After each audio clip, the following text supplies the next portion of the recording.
Hey, what's going on, guys? Brian Kelly here from Zombie Guitar. Here in this video, I want to walk you through the process of writing an arpeggio-based solo. So in this demo that I'm going to be showing you in a minute, I wrote a solo over a chord progression that is mostly in the key of A minor. However, there's some chords that are out of the key as well.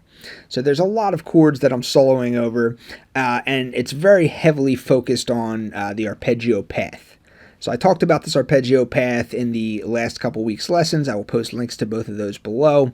That was more theory-based. I really wanted you to understand the theory of how these arpeggio shapes can be found all up and down the entire neck of the guitar for both major arpeggios and minor arpeggios. So if you haven't watched those videos, definitely check those out prior to watching this. This video here is heavily focused on the actual writing process. What goes on in my mind when I'm sitting down to write an arpeggio-based solo over a chord progression. So check the demo out first, and then I'll walk you through the process.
All right, so that was the solo that I came up with right there. And the first thing I want to talk about is the Guitar Pro file that you just saw. So I wanted to write out the solo in Guitar Pro. That way you guys could kind of follow along with the tabs in case you want to learn the solo note for note. But not only does it help you, it also helps me. So when I write out a solo in Guitar Pro and I tab it out, I have to know exactly what types of notes are being used. I also have to know the note values, quarter notes, half notes, triplets, dotted quarter notes, whatever. I have to figure all that stuff out when I'm writing out the tabs, if I want the tab player to play it back the way I want it to sound. So just the process of working through that, figuring out which notes are triplets, which notes are quarter notes, whatever. Just the process of doing that helps me a lot. And then after I figure it all out and I write the solo out in Guitar Pro and then I have it play back to me, the computer plays it back perfectly. So I'm prone to human error, as we all are, but when you correctly input it into a computer and then press play, if you inputted the information correctly, the computer's going to play it back perfectly every time. So that helps me practice my own solo. So I write the solo, I then put it into Guitar Pro, and then I use Guitar Pro to help me practice my own solo. All right, so the first step in writing an arpeggio-based solo is to figure out the chord progression. That is the number one most important thing. Even if the rhythm section contains nothing but power chords, each one of those power chords represents either a major chord or a minor chord. The rhythm section that I was soloing over was pretty much just all power chords. But I still had to figure out, okay, is that G power chord? Should I be playing a G major arpeggio over that power chord, or should I be playing a G minor arpeggio? And what about when it gets to the C power chord? Should I be playing a major arpeggio over that power chord or a minor arpeggio? So you have to figure all this stuff out. So using the circle of fifths, this whole chord progression was in the key of A minor with a couple out-of-key chords being used.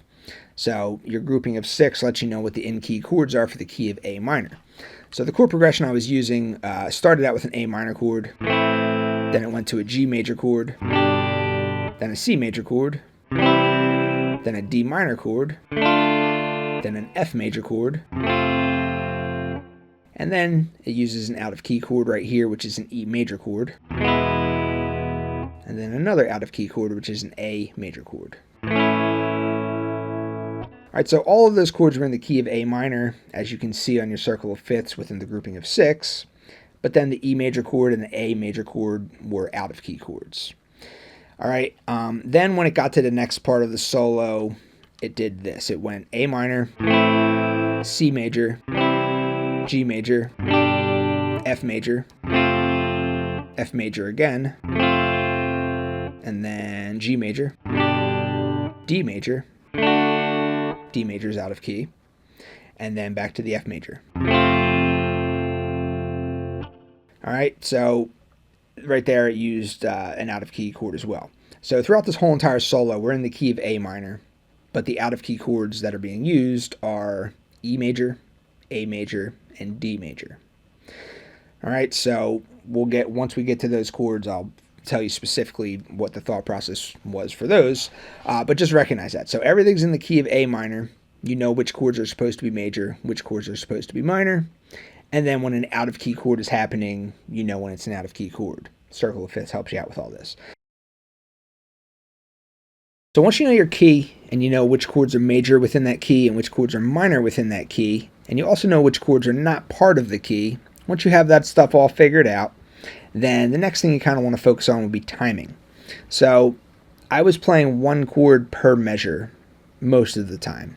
And when I say one chord per measure, you have to look at the time signature.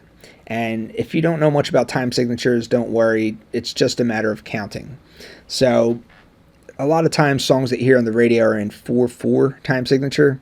So if I was to play one chord per measure, or one chord that lasts a full measure, and then every measure change a chord in 4/4, that would be chord 2 3 4, chord 2 3 4, chord 2 3 4, chord 2 3 4.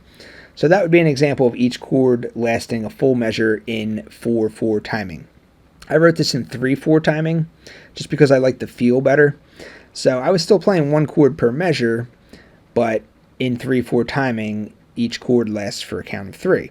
So I was going chord 2 3, chord 2 3, chord 2 3, chord 2 3, chord 2 3, chord 2 3. So each chord was lasting a count of 3 because it's in 3/4 timing.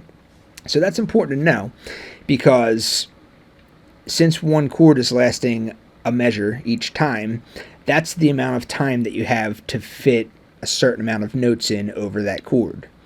And then when it switches to the next chord on the next measure, I usually, more often than not, want to try and target a chord tone right as the change happens. So as the chord changes from A minor to C major, A minor lasts for a measure, a count of 3, A minor 2 3. As soon as it gets to that C, right when it hits the C in the rhythm section, I also kind of want to be landing on a chord tone of the C as well. So understanding the timing, how long each chord lasts. Does each chord last a half a measure? Does each chord last a full measure? Do chords sometimes last for 2 measures? You want to kind of figure all that stuff out too. So for the most part in this solo, every single chord that I was using lasted a measure.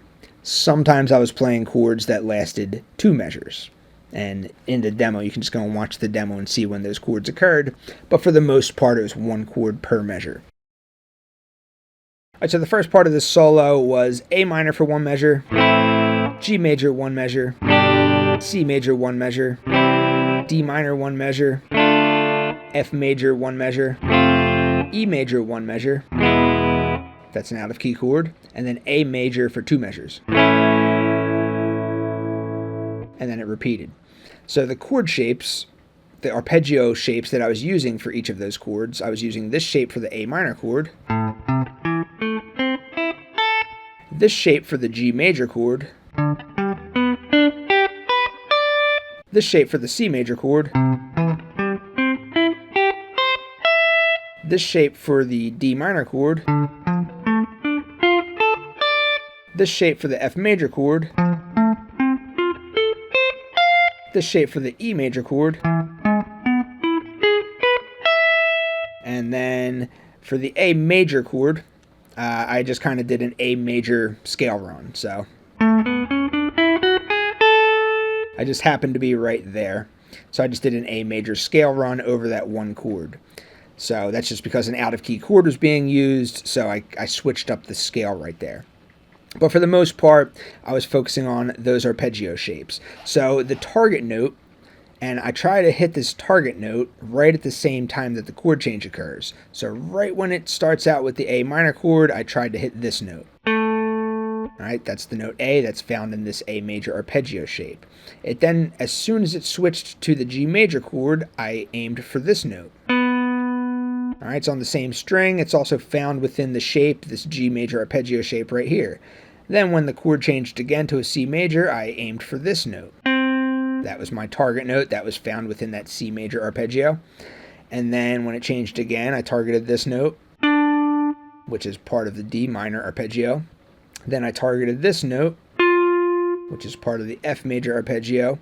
And then I targeted this note, which is part of the E major arpeggio. Then I targeted this note, which is part of the A major arpeggio. Alright, so I know my target note for each of the chord, and I have to hit that target note as the chord change occurs. That's my goal. That's the chord tone targeting part of it. So then what I'm doing to fill out each of the measures, chord 2, 3, chord 2, 3, chord 2, 3, each measure lasting a count of 3, was to just kind of add some kind of rhythmic arpeggio run. And the rhythmic arpeggio runs that I was coming up with was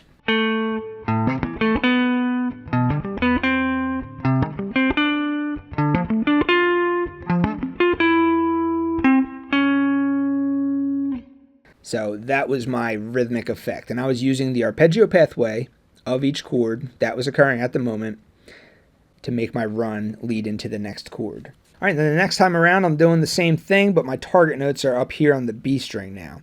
So again, I'm just walking right up the B string. So I target this note over the A minor chord, this note over the G major chord, this note for the C major chord, this note for the D minor chord, this note for the F major, this note for the E major, and this note for the A major. Keeping in mind that the E major and A major are out-of-key chords.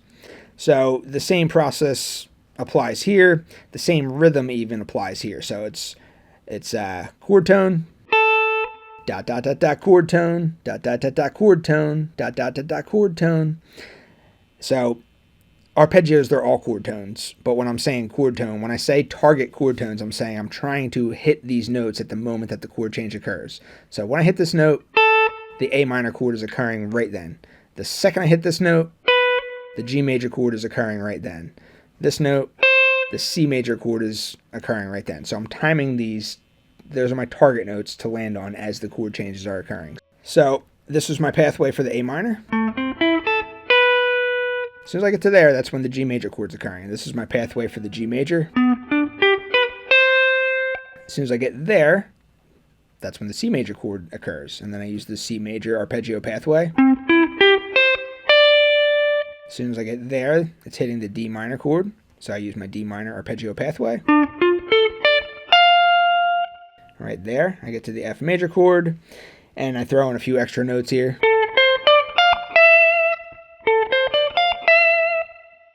Alright, so that's not just a complete arpeggio, but I throw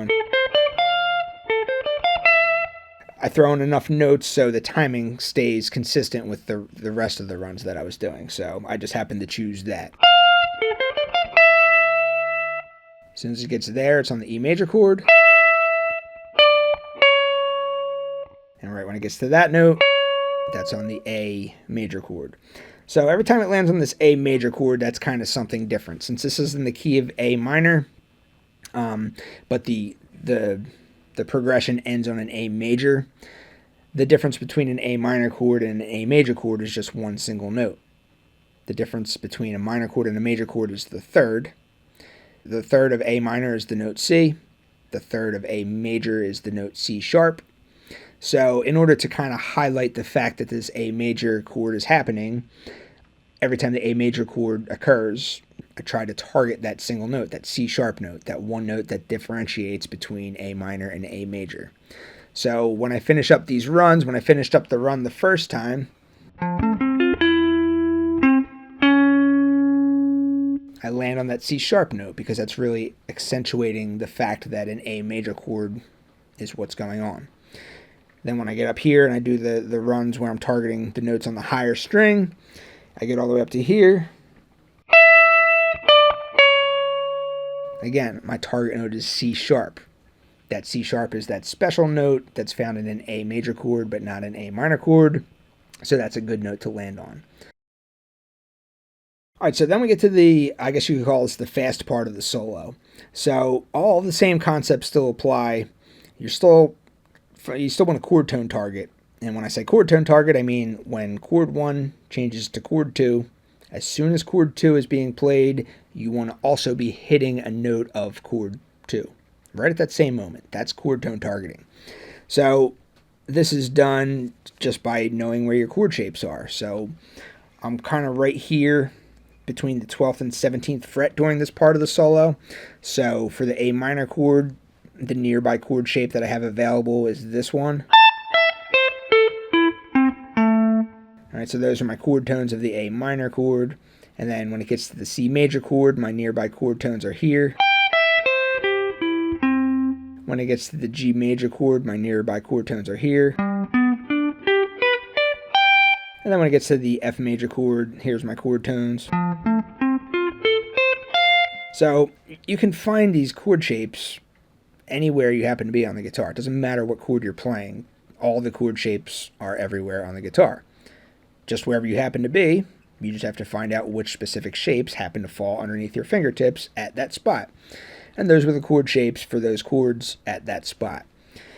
So I wasn't heavily arpeggiating each chord, but I was playing scale stuff, and I was timing my scale runs such that chord tone targeting still occurred, but I was still fitting in enough notes per measure such that by the time I got to the chord tone of the next chord, it worked. So I had to work this stuff out. You know, I had to like sit down and write this stuff out.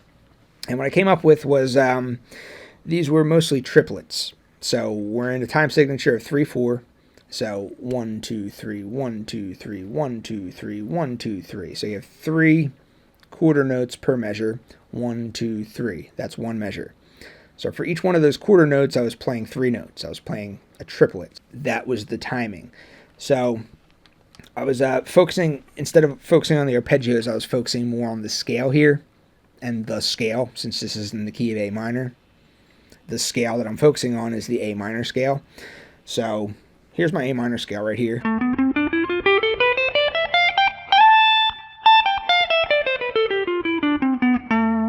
So that's my A minor scale right there. So I have all those notes available to me, but as the chord changes are occurring, I have specific notes that I kind of want to land on. And I want to do so by timing my runs. And the way I did it was I timed my runs such that I did 9 notes, all right, because that's 3 sets of triplets. And then by the time I got to the 10th note, which would be the start of the next measure, that was a chord tone. So just a quick example, I'm not going to go through each and every single one. You can rewind and watch the Guitar Pro tab to see how it all fits together. But I need to fit 9 notes for the A minor chord, so.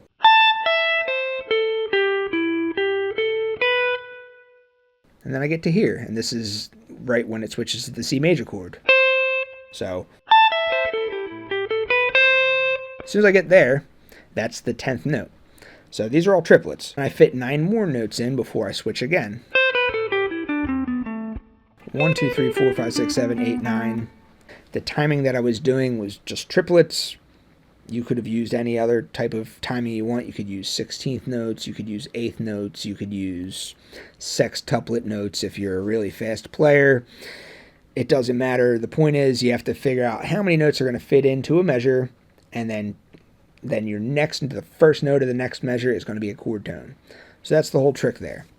So anytime something was in key for this part of the solo, most of the stuff was in key. I was more focusing on the scale than I was the actual arpeggios. I was still trying to target chord tones as the chord changes occurred, but I was doing a lot of scale runs. So this is the key of A minor, so you can use your A minor scale.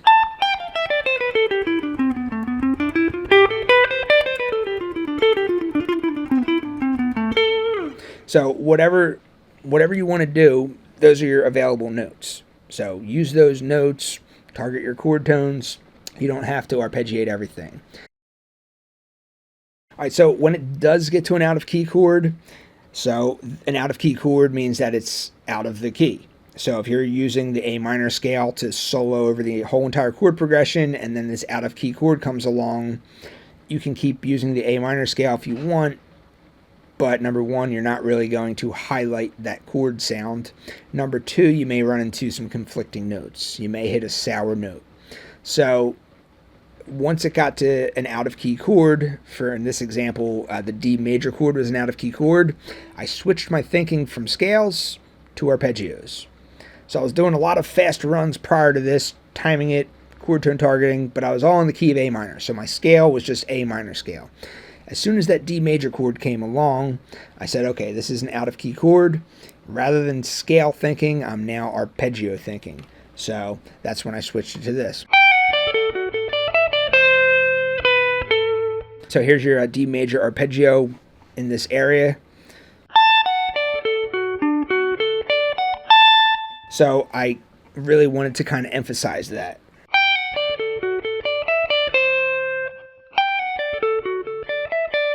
By the time I got to here, it was already on the next chord. So D major chord, and then the this is an F chord. So then once it went around again and it got to the D major chord again, it was then followed by an E major chord. So the D major chord and the E major chord were both out of key. So what did I do over those two chords? I focused on the arpeggio. So I was thinking scale, scale, scale, scale, scales, until that out-of-key chord came along. Then I started thinking arpeggio. And there was two out-of-key chords in a row, so I thought arpeggio over both of those chords. So noodle, noodle, scale, noodle in the scale, noodle in the scale. Oop, D major chord comes along, that's not in the key. I did that for the D major chord. Gets to the E major chord. And then I just ended the solo right here. I ended it right on the note A. The last chord of the solo was an A major chord, but it doesn't matter if it was A major or A minor. I just ended on the note A because that seemed like a good note to end the solo on.